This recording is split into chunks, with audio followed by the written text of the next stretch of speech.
wala quwwata illa billahi amma ba'd. Rabbi ishrah li sadri. Akhawat fillah rahimani wa rahimakumullah. Usikum wa iyaya bitaqwallah, innal muttaqina fi dhilali wa uyun. Selalu akhawat fillah rahimani wa rahimakumullah. Mungkin ada yang belum terlalu memahami dari ikhwan akhwat maupun dari masyarakat cendrawasih tentang amalan-amalan yang paling utama di dalam Islam. Dulu waktu Rasul Sallallahu Alaihi Wasallam, ini saya hanya mengulang-ulang pelajaran saja. Dulu waktu Rasul Sallallahu Alaihi Wasallam sebelum mendapatkan perintah sholat, belum mendapat perintah puasa, belum mendapat perintah yang lain, itu ketika pertama yang disampaikan, yang diajarkan oleh Allah kepada Rasulullah SAW melalui Jibril adalah untuk menyebut nama Allah. Gunanya menyebut nama Allah supaya kenal kepada Sang Pencipta. Jadi amalan yang paling mendasar di dalam agama Islam ini adalah kenal kepada yang mencipta kita. Nah, banyak cara-cara untuk mengenal Allah. Ada yang melalui tarekat Naqsyabandiyah, ada yang melalui tarekat Qadariyah, ada yang melalui tarekat Alawiyah. Banyak tarekat-tarekat untuk kenal kepada Allah Subhanahu wa ta'ala. Namun ini yang saya bawa adalah tarekat Naqsyabandiyah Muzhariyah. Karena selain amalannya lebih mudah, tidak terlalu sulit yang untuk diamalkan. Karena tidak ada amalan kecuali nyebutnya Allah, Allah, Allah, Allah, Allah aja. Sampai nanti dapat mendapatkan pemahaman yang Allah berikan. Nah, itu biasanya Allah memberikannya bebas. Mau nanti lewat dari gurunya, mau nanti lewat dari orang-orang yang memang berkompeten di dalamnya. Biasa seperti itu. Jadi perlukah kita ini kenal kepada Allah? Sangat perlu. Sangat perlu kita kenal kepada Allah, supaya apa yang kita lakukan dalam pengabdian kita selama ini di agama kita ini tertuju semua kepada Allah. Sama seperti yang biasa kita lakukan di dalam sholat, ketika membaca takbir Allahu Akbar kabira walhamdulillahi katsira wa subhanallahi bukratan wa asila. Ini doa iftitah biasa kita baca. Nah, di tengah-tengahnya itu ada disebutkan inna salati wa nusuki wa mahyaya wa mamati lillahi rabbil alamin. Tidaklah salatku, ibadahku, hidupku dan matiku murni hanya untuk Allah Subhanahu wa taala. Jadi bukan untuk kelancaran dunia, bukan untuk hal-hal yang lain. Semua murni hanya untuk Allah. Ketika nanti Allah melihat ketulusan kita dalam pengabdian, kemudian Allah berikan kemudahan dalam urusan rezeki dunia kita, alhamdulillah. Alhamdulillah. Tapi ketika nanti Allah uji dengan ujian yang tidak sesuai dengan apa yang kita senangi, biasanya Allah menguji dengan hal-hal yang tidak enak, kita mampu bertahan dengan keimanan yang Allah berikan dalam hati kita. Jadi tujuan pertama di dalam kita itu mencari tahu tentang siapa Tuhan kita, untuk memperkuat dalam pengabdian kita kepada pencipta kita. Makanya banyak cara-cara, sebenarnya banyak cara. Cuma memang yang paling mudah dari yang lain itu ya Naqsyabandi ini. Karena tidak ada amalan, cuma Allah, Allah, Allah, Allah. Bahkan ada yang bilang tidak ada amalan lain. Kalau mau ditambah ada, kalau mau ditambah ada. Tapi artinya yang paling utama itu adalah menyebut nama Allah Subhanahu wa ta'ala. Sampai benar-benar semuanya jadi tentang Allah. Ketika kaget, Allah. Ketika asra, Allah. Ketika sakit, Allah. Semuanya akan hidupnya tentang Allah Subhanahu wa ta'ala. Sehingga ketika Allah sudah tertanam di dalam hatinya dan dia bisa merasakan kedekatan dengan Allah, apapun ilmunya, apapun godaannya, maka dia akan mampu untuk bertahan. Setinggi apapun ilmunya, tapi dia tidak punya sandaran takut kepada Allah, maka tidak bergunalah ilmunya. Memang berguna kepada masyarakat yang lain, tapi untuk kepada dirinya sendiri seringkali dilanggar. Gitu. Jadi perlu kita memahami, kenal kepada yang mencipta kita.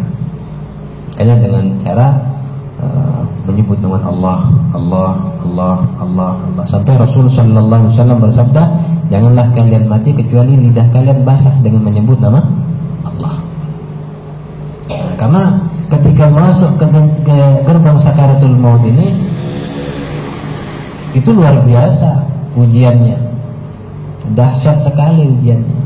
Akan mudah tertipu orang-orang yang tidak pernah belajar untuk menyebut nama Allah dengan hati. Allahu a'lam bishawab.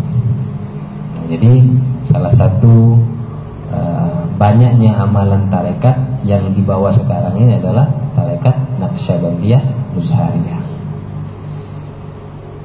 Dan di dalam tarekat Naqsyabandi ini ada tujuan-tujuannya juga. Seringkali saya ulang-ulang, tidak bosan-bosannya untuk mengingatkan. Untuk amalan Naqsyabandi ini 3 amalannya.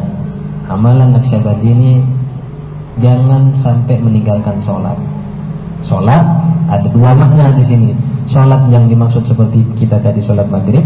Yang kedua, sholat maksudnya adalah komunikasi kepada Allah Subhanahu Wa Taala. Banyak orang hanya sekadar ritual saja dalam pengabdiannya, dalam ibadahnya hanya sekedar ritual, tapi asli komunikasinya kepada Allah kosong. Nah, ini yang mau kita bangun di dalam tarekat Naqsyabandi. Jadi sholat jangan sampai putus. Itu sebagaimana yang diajarkan oleh Rasul Sallallahu Alaihi Wasallam. Mau ngapa-ngapain kita harus komunikasi kepada Allah. Ngapa-ngapain kita komunikasi. Kita sholat terus kepada Allah. Masuk masjid komunikasi, keluar masjid komunikasi, masuk WC komunikasi. Itu diajarkan sama Rasulullah SAW. Ketika masuk masjid, apa komunikasinya? Allahumma ftahli abwaba rahmatik. Nah, kita disuruh ngomong sama Allah, disuruh komunikasi. Masuk WC begitu juga. Mau makan, Allahumma barik lana fihi ma razaqtana wa qina adzabannar. Jadi kita disuruh komunikasi dalam segala hal. Nah, ini mau kita bangun. Jadi amalan yang paling mendasar di dalam Naqsyabandi ini salah satunya adalah sholat jangan sampai tinggal. Ya, sholat secara yang dalam fikihnya itu dibuka dengan takbir dan ditutup dengan salam, kemudian komunikasi dengan Allah. Kita berinteraksi terus dengan Allah. Allah itu al-mutakallim, suka ngobrol. Senang kalau diajak ngobrol. Ngapa-ngapain kita bilang. Sama seperti kita punya orang tua, kalau kita atau kita punya anak kita keluar nggak bilang, kita tersinggung. Tapi ketika kita punya anak, ngapa-ngapain selalu bilang kepada kita, lapor sama kita, ya, Ma, Bu, aku mau gini ya, aku mau gini ya. Oh ya, kita senang, suka hasilnya. Sama gambarannya kita kepada Allah begitu. Ketika kita ngapa-ngapain bilang kepada Allah, Allah senang kepada kita. Mau jalan, mau berbisnis, mau ketemu sama teman relasi kita, mau bayar hutang, mau ditagih, itu selalu bilang kepada Allah, ya Allah, hari ini aku mau ditagih, mudahkanlah. Biasanya nanti akan Allah berikan jalan kemudahan, meskipun tidak langsung celing. Nah, tapi ada juga orang yang langsung Allah berikan kemudahan seperti itu. Ada. Jadi komunikasi kita kepada Allah. Senang Allah kalau seandainya kita itu selalu berkomunikasi kepada-Nya. Yang kedua, untuk wirid jangan sampai tinggal. Sholat jangan sampai tinggal. Wirid jangan sampai tinggal. Menyebut nama Allah, karena itu amalannya Allah, Allah, Allah, Allah, Allah, Allah, Allah. Nah, yang ketiga, amalan dalam Naqsyabandi yang paling utama adalah berbuat baik kepada siapapun, terutama orang yang menyakiti. Berbuat baik kepada orang yang menyakiti. Sakit rasanya. Ya memang begitu. Memang begitu. Kita jangan sampai terpengaruh dengan keburukan orang lain. Kita punya pendirian bahwa Rasul Sallallahu Alaihi Wasallam mengajarkan ketika orang berbuat buruk kepada kita, kita balas dengan kebaikan. Kalau berbuat baik kepada orang baik itu hal yang wajar, memang sudah sepatutnya. Kita diajarkan oleh Rasulullah untuk berbuat baik kepada orang yang zalim kepada kita. Sehingga dakwah dari Rasul Sallallahu Alaihi Wasallam, makanya nama Rasul Sallallahu Alaihi Wasallam sampai sekarang ini luar biasa karena akhlaknya itu. Banyak sekali kita dengar cerita-ceritanya Rasulullah itu. Ketika lewat ke pasar diludahi, Rasulullah tidak membalas. Ketika ke rumah orang Yahudi buta, dibilang gak usah dekat sama Muhammad, tapi Rasulullah masih menyantuni orang tersebut. Ketika sudah jelas diancam mau dibunuh, masih diberikan senyuman. Ketika dikejar naik kuda musuhnya jatuh, mutar balik Rasulullah untuk nolong musuhnya. Sampai dinasihati, hati-hati kalau berkuda. Nah, ini kan luar biasa dahsyat akhlaknya Rasulullah SAW. Kalau kita ini ketika ada orang yang mau jelekin, pas jatuh depan kita, kan? Itu karena kamu kualat sama saya. Bisa kita bayangkan betapa hebatnya kita ini pada mengaku punya kualat kepada orang. Allahu a'lam. Nah, itu salah satu amalan yang paling diutamakan di dalam Naqsyabandiyah Muzahariyah ini. Nah, Naqsyabandiyah Muzahariyah ini yang bersambung langsung kepada Rasul Sallallahu Alaihi Wasallam. Artinya nasab ini, silsilah ini tidak putus sampai kepada Rasulullah. Bukan kemudian Rasulullah datang kepada saya langsung, bukan. Maksudnya ada silsilahnya, ada turun temurunnya. Ilmu ini diajarkan dari Rasulullah mengajarkan kepada Sayyidina Abu Bakar. Kemudian di situ juga ada Salman Al-Farisi mengajarkan juga ke bawah sampai kepada kita ini semua. Allahu a'lam. Jadi memang ada tarekat ini namanya baiat. Baiat ini sebenarnya sumpah setia kepada Allah, kepada Rasulullah, bukan kepada saya. Sumpah setianya setia kepada Allah akan sekuat hati dan sekuat tenaga untuk menjalankan apa yang menjadi perintahnya. Semampunya, ya mampunya. Misalnya tidak maksiat 2 hari, punya segitu. Tapi ya, setiap hari harus punya peningkatan. Misalnya satu hari bohongnya 10 kali. Nah, gimana caranya satu hari bohongnya cuma 1 kali? Nah, ini maksudnya peningkatan di dalam pengabdian kepada Allah. Dan banyak cara-cara yang lain lagi. Baiat itu adalah sumpah setia kepada Allah, kepada Rasulullah. Sumpah setia bahwa akan menjalankan apa yang menjadi perintahnya dan menjauhi semua yang menjadi larangannya. Perlu tidak kita bertarekat? Perlu tidak berguru? Perlu. Karena orang yang tidak punya guru nanti gurunya setan. Dan kita juga harus melihat gurunya ini benar tidak guru yang nyambung kepada Rasul Sallallahu Alaihi Wasallam.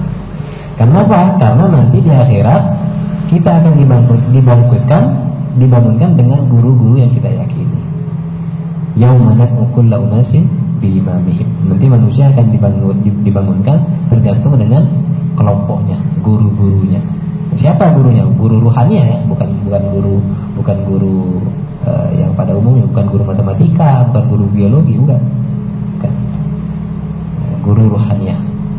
Kita meyakini bahwa guru ruhaniah kita adalah Al-Habib Muhsin bin Ali Al-Himdan yang sambung kepada Syekh Bahauddin Muhammad An-Naqsyabandi, yang nyambung kepada Syekh Abdul Qadir Jailani, yang punya guru yang namanya Syekh Abi Ya'qub Yusuf Hamdani sampai kepada Rasul Sallallahu Alaihi Wasallam. Jadi kalau memang kita berpegang teguh di dalam amalan ini, maka kita akan dikumpulkan dan dibangkitkan dengan orang-orang yang memang sudah punya lisensi bahwa mereka adalah orang-orang yang dekat kepada Allah. Nah, istilahnya kalau memang kita punya orang dekat kepada Allah ini enak. Sama seperti orang punya orang dalam di kepolisian atau di kementerian, kita ngapa-ngapain enak. Paling tidak ketika melanggar itu ya, ada pemaklumannya lah dikit. Ada pemaklumannya. Tidak begitu langsung di pelasah habis-habisan dengan orang yang tidak punya hubungan. Gitu. Ya, tapi juga jangan diambil kesempatan mentang-mentang dekat sama gubernur, mama saya ini orang dalamnya gubernur ya, jangan. Takut nanti gubernurnya ada ngakui. Allahu a'lam. Ini adalah menguatkan di dalam hati rasa istiqomah. Artinya punya atau tidak rasa di dalam hati tetap dikerjakan, karena itu akan menjadi modal kita nanti di akhirat. Itu akan menjadi uang kita nanti di akhirat. Itu akan menjadi amalan kita, harta kita nanti di akhirat. Kembali saya ingatkan, jangan sampai ketika kita masuk ke alam akhirat kita menjadi orang yang miskin. Dua kali miskin, dunia miskin, akhirat miskin. Karena Allah berfirman dalam Al-Quran, wala dzikrullahi akbar. Tak ada yang lebih hebat lagi kecuali dengan menyebut nama Allah Subhanahu wa taala. Mudah-mudahan apa yang kita lakukan pada malam hari ini diridhoi oleh Allah Subhanahu wa taala, dan kita dikumpulkan bersama kekasihnya baginda Rasul Muhammad SAW, dan dikumpulkan dengan guru-guru kita semua. Subhanallahumma wa bihamdika asyhadu an la ilaha illa anta astaghfiruka wa atubu ilaik. Wa sallallahu ala sayyidina Muhammadin wa ala alihi wasallam. Subhana rabbika rabbil izzati amma yasifun wa salamun alal mursalin. Alhamdulillahi rabbil alamin. مع السلامة في أمان شيخنا.